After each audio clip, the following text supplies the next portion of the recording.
Welcome in. I want to start by talking about a very specific universal feeling. It's it's Sunday night. Oh, the Sunday night motivation spike? I know it well. Right, you get this sudden powerful burst of motivation. You decide you're going to completely overhaul your entire life starting Monday morning. You're going to wake up at 5 a.m., run 5 miles, read a book a week. And only eat kale. Exactly, only kale. And then, by Wednesday afternoon, you are right back to your old routines, feeling completely exhausted and carrying this extra layer of guilt. It's a really familiar cycle. I mean, the ambition is genuine, right? But the execution almost always falls flat because of how we fundamentally misunderstand the mechanics of behavioral change. We treat our lives like a software update that can just be installed overnight. Yeah, which brings us perfectly to today's source material. It's this incredibly relatable, practical, recorded dialogue between two people, Emma and Alex, and it's simply titled The Power of Small Daily Habits. Yeah, and what stands out about this source is that it completely bypasses the typical motivational fluff. Oh, definitely. There are no impossible guru-level routines here. Exactly. It's a grounded conversation about how to actually make changes that stick.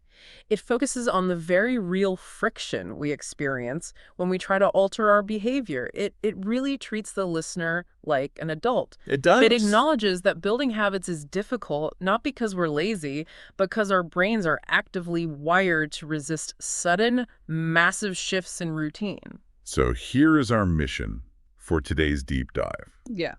We are going to extract the actual, actionable mechanics of building habits directly from Emma and Alex's conversation.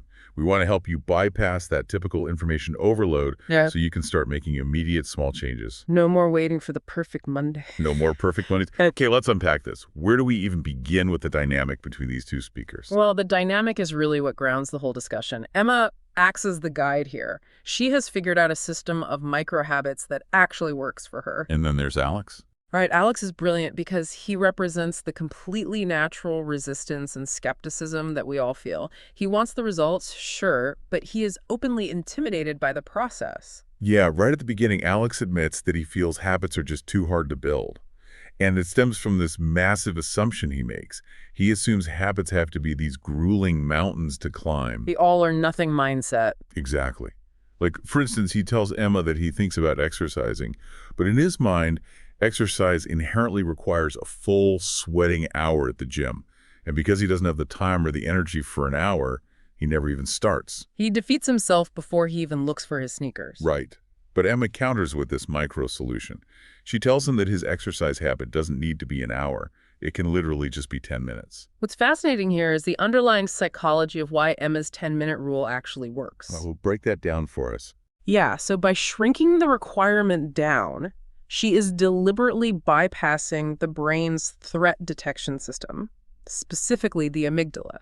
When you tell your brain, hey, we're going to do a 1-hour workout, your brain calculates the immense energy required and triggers resistance to conserve resources. Because it feels like a threat to your current state of comfort. Precisely. But 10 minutes, the brain registers that and says, okay, that's safe. We can handle a 10-minute exertion without totally depleting our reserves. I see the logic. But let me play devil's advocate for a second. Does 10 minutes of exercise actually do anything biologically? What? Or is this just a psychological trick to feel productive? It's both, actually. Biologically, 10 minutes of movement increases heart rate and improves circulation, releases endorphins. But more importantly, in the beginning stages of habit formation, the magnitude of the action does not matter. The frequency does. Frequency over magnitude. Right. Emma is trying to help Alex establish the identity of someone who exercises daily. Once that 10-minute habit is cemented and automatic, expanding it to 20 or 30 minutes requires significantly less willpower. That makes a lot of sense. And Emma applies this exact same strategy to waking up early, too. Because Alex wishes he could be a morning person like her, but he's stuck in his late routine. And Emma's strategy wasn't to suddenly set her alarm an hour earlier. Yeah, because that usually just results in hitting the snooze button 6 times and waking up angrier than before. I'll admit, the snooze button still tempts me on occasion. Oh, same here. But Emma's method is much smarter. She tells Alex she started by waking up just 15 minutes earlier than usual. And the crucial mechanism here, She waited a full week before adding another 15 minutes. Right. She gave her circadian rhythm time to normalize that tiny change before pushing the baseline any further. So I want you, listening right now, to think about a goal that you have been putting off. Is there something you've been avoiding because you're convinced it requires a full, uninterrupted hour of your time? Think about that goal and find the 10-minute version of it. Because shifting your baseline starts with the smallest viable action. Exactly. And that shift in baseline is heavily dependent on how you design your environment, which becomes very clear when Emma and Alex start discussing their mornings. No, man, the contrast between their mornings is stark. Alex describes a rushed, chaotic start.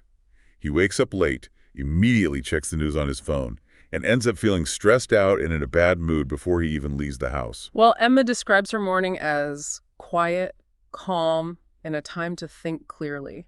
Yeah, and that contrast isn't an accident. It's the direct result of intentional choices Emma makes in those first few moments of being awake. Let's look at the first choice, hydration. The coffee versus water debate? Right. Alex instinctively goes for coffee first thing. Emma recommends keeping a bottle of water right near the bed and drinking that before anything else. There's a really sound physiological reason for this that Emma touches on. Over the course of the night, your body becomes slightly dehydrated. You're going 7 or 8 hours without fluid intake while still losing moisture through respiration. So you wake up already in a deficit. Exactly. Drinking water immediately upon waking jumpstarts your metabolism, aids in digestion, and provides a natural boost of energy and alertness that coffee kind of tries to mimic artificially. But notice the structural detail here. She keeps the bottle right near the bed. Yes, she is removing all the friction. Let's define friction for a second, because that's a vital concept here. Friction is any minor obstacle between you and the desired action. If Emma has to get out of bed, walk to the kitchen, find a clean glass, turn on the tap, that is a high-friction process. And when you're half awake, even that tiny amount of effort is enough to make you say, never mind, I'll just get coffee later. Exactly. By putting the bottle on the nightstand, she drops the friction to zero. Make the good habit easy. Now, the next morning habit is one we have all heard a million times, but Emma's framing of it is what makes it interesting. She enforces a strict 30-minute phone ban after waking up. Yeah, Alex is actually quite shocked by how rigid she is about this. He is, and it's common advice, but she treats it not just as a trendy digital detox, but as a deliberate shield for her cognitive load. So Alex asks what she does instead, and she details her alternatives. She stretches, she drinks that water, and she does a form of gratitude writing. Which is such a grounding practice. It is. I'm going to read her specific example from the text. She writes, "I'm grateful for my health, my family, and the beautiful weather today."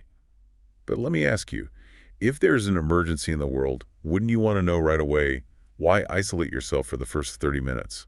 Because true emergencies that require your immediate intervention before 7 a.m. are incredibly rare. Fair point. What is far more common is opening your phone and letting the world's anxiety hijack your first waking moments. When you check the news or social media immediately, you're forcing your brain into a reactive state. You're reacting to everyone else's emergencies. Exactly. Other people's opinions, their demands. Avoiding negative news early prevents a bad mood from hijacking your day. Emma's strategy of gratitude writing and quiet stretching keeps her in a proactive state. She sets the trajectory for her mindset rather than letting the algorithm dictate her mood. A positive morning leads to a positive day. Setting the trajectory. I really like that. And this idea of small, proactive choices building up brings us to another major concept they discuss, the compound effect. We see this perfectly with Emma's reading rule. She tells Alex that she reads just 10 pages every day. Which seems almost too small to bother with. Here's where it gets really interesting. Alex points that out. He says 10 pages doesn't sound like much, and he claims he has no time to read anyway. But in the course of the conversation, he hits this moment of complete self-awareness. Oh, I loved this part. He admits out loud that he spends way more than 10 minutes just scrolling aimlessly on his phone.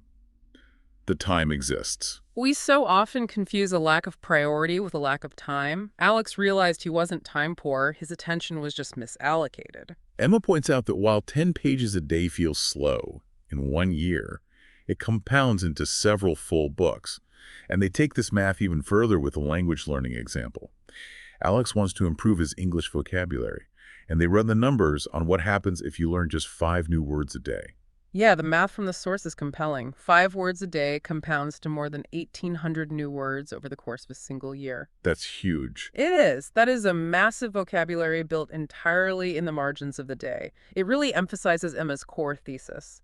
Small daily progress creates big results. But let's be real for a second. Doesn't learning just 5 words a day feel agonizingly slow in the moment? It does feel slow, and that is precisely why most people quit. We crave immediate fluency. But the psychological shift here is profound. You have to abandon the desire for a sudden transformation and instead embrace the reality of incremental growth. Slow, guaranteed progress will always beat fast. Abandoned progress. You don't need to memorize a dictionary this weekend. You just need your 5 words today. Exactly. And this concept of incremental maintenance applies perfectly to how we treat our bodies during the workday, too. Earlier, we talked about Alex's fear of the grueling 1-hour workout. When Emma breaks down her actual physical routine, it is entirely built on micro-movements. She isn't doing heavy lifting or heavy cardio every No, day. she goes for walks, does a little yoga, or literally just spends 5 minutes stretching to reduce stiffness. She redefines exercise. It's no longer a massive event. It's simply the act of moving the body daily to maintain a baseline of function. Which is so needed for modern workers. Alex brings up a complaint that I am quite literally feeling right now as we sit in this studio. He gets terrible back pain from sitting at a desk all day. Emma's fix for the desk worker's dilemma is remarkably simple. She advises simply standing up for 2 minutes every single hour to improve posture. I'm adjusting my posture right now, just thinking about it. But is 2 minutes really enough to counter 58 minutes of sitting? Physiologically, yes, it makes a significant difference.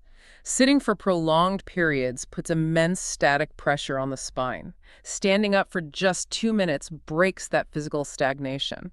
It resets the spine's alignment, forces the stabilizing muscles to engage, and gets the circulation moving again.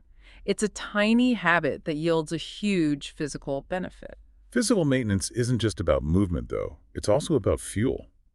They shift the conversation to food, and Emma has a very pragmatic take here. She does. Alex admits he tries to eat healthy, but frequently caves to junk food.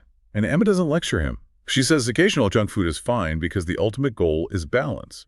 She focuses on eating more fruits and vegetables and setting water reminders rather than just strict restriction. But the real gem from the source is not just what they eat, but how they eat. Right. Mindful eating. Alex confesses that he usually eats while watching videos, a very common modern habit. But Emma strongly advocates for eating slowly and paying attention solely to the food. Let's look at this critically, though. Who actually has the time to eat mindfully when they have a 20-minute gap between meetings? Well, mindful eating isn't about taking an hour to slowly chew a single almond. It's about single-tasking the meal. According to the source, this serves 2 very practical biological purposes. First, it significantly aids digestion. Because you're actually chewing your food properly. That and the digestive process actually begins in the brain before food even hits your stomach. Second, when we eat slowly without screens, we avoid overeating. We give the gut-brain axis the time it takes to register satiety. If you're distracted by a video, you can consume a massive amount of food before your brain ever realizes you are full. It's a habit of presence. You're bringing your attention back to the physical reality of the moment. And that presence bleeds right into how we manage our mental state. This raises an important question. How do we handle the inevitable spikes of stress that pop up during a busy workday? Yeah, because they will pop up. Emma's tactic for mental health is just as micro as her physical tactics. She advocates for taking just 5 deep breaths to calm the mind during moments of acute stress. Just 5 breaths, not a meditation retreat, not an hour of silent reflection. Exactly. And the mechanics behind this are deeply rooted in the nervous system. When stress hits, your fight or flight response takes over. Your breathing gets shallow, your heart rate spikes. We've all been there. By consciously taking 5 slow, deep breaths, you are manually activating the parasympathetic nervous system. This acts as a biological brake pedal, slowing the heart rate and clearing the cognitive fog so you can actually think. You literally have a reset button built into your lungs. It's empowering to realize that tool is always at your disposal. So we've hacked the morning, we've maintained the body and mind during the day. Let's look at how this all wraps up with the evening wind down. Because how you end your day undeniably dictates how you begin the next one. Right. Emma's evening habits basically mirror her morning rules. The primary one is avoiding heavy phone use before sleep. I really appreciate that she is honest with Alex here. She admits this was very hard to do at first. Yeah, she didn't magically drop the phone and stare at the wall. No. She had to replace the high dopamine scrolling with lower stimulation activities. She reads, listens to calm music, or does a brain dump writing about her day to clear a busy mind. Which is great because Alex mentions he often lies awake overthinking. Emma points out that writing those thoughts down externalizes the stress so you aren't carrying it into sleep. And beyond the specific activities, she stresses sleep consistency. Yes, Emma's advice on sleeping at the exact same time each night is crucial. Her reasoning is that the body likes routine. When you establish a firm circadian rhythm, waking up, especially waking up 15 minutes earlier to stretch and drink water, becomes so much easier. You're setting the internal clock. But here is perhaps the most vital part of the entire dialogue. Alex asks the question that everyone fears when starting a new routine: what happens when you miss a day? Because, let's face it, this is where most people quit. The streak dies, so they think the habit dies. Emma's response dissects the danger of that mindset perfectly. She tells Alex that nobody is perfect and that missing one day is completely normal. You can almost hear the relief in Alex's responses when she says that. The guilt cycle is broken. She clarifies that missing a day isn't the problem. Giving up completely is the only real problem. She offers this profound guiding philosophy: habits should help your life, not create additional stress. If maintaining your routine is making you miserable and anxious, it is not serving its intended purpose. Exactly. She also highlights the immense importance of celebrating small progress. If you manage to be consistent for just 1 week, you should feel a sense of pride. That internal celebration is the fuel that motivates you to continue. So what does this all mean? Let's bring everything we've unpacked together. By the end of this conversation, Alex's entire perspective has shifted. He came in tired, skeptical, and intimidated by the idea of a 1-hour workout. He leaves genuinely motivated and ready to take action. Because he found the 10-minute versions of his goals. Right. He specifically commits to starting 3 new micro-habits tomorrow: drinking water right away in the morning, reading 10 pages, and doing some light stretching. Plus, waking up just 15 minutes earlier to fit it in. He abandoned the need for an overnight transformation. He summarizes his new perspective with a really beautiful analogy. He tells Emma that he realizes habits are like planting small seeds today. They seem tiny, almost invisible in the moment, but given time and consistency, they grow slowly but strongly into a massive tree. Think about Alex's analogy of habits being like planting a small seed. We know from Emma that a single seed, like 5 new words a day, grows into an 1,800-word tree in a year. It's incredible when you visualize it like that. But consider this. If almost every automatic action in your day, how you wake up, how you process stress, how you wind down, is just a seed you planted at some point in your past, what does your personal forest look like right now? And what single 10-minute seed could you plant today that might completely change the landscape of your life 5 years from now? Man, what a question to leave on. Take a hard look at your own forest and decide what intentional seed you want to plant next. Thank you so much for joining us on this deep dive. We covered the psychology, the biology, and the sheer practicality of small changes. You don't have to overhaul your life by Monday. Pick just one single 10-minute habit from everything we explored today and try it tomorrow morning. Start small. We will see you next time.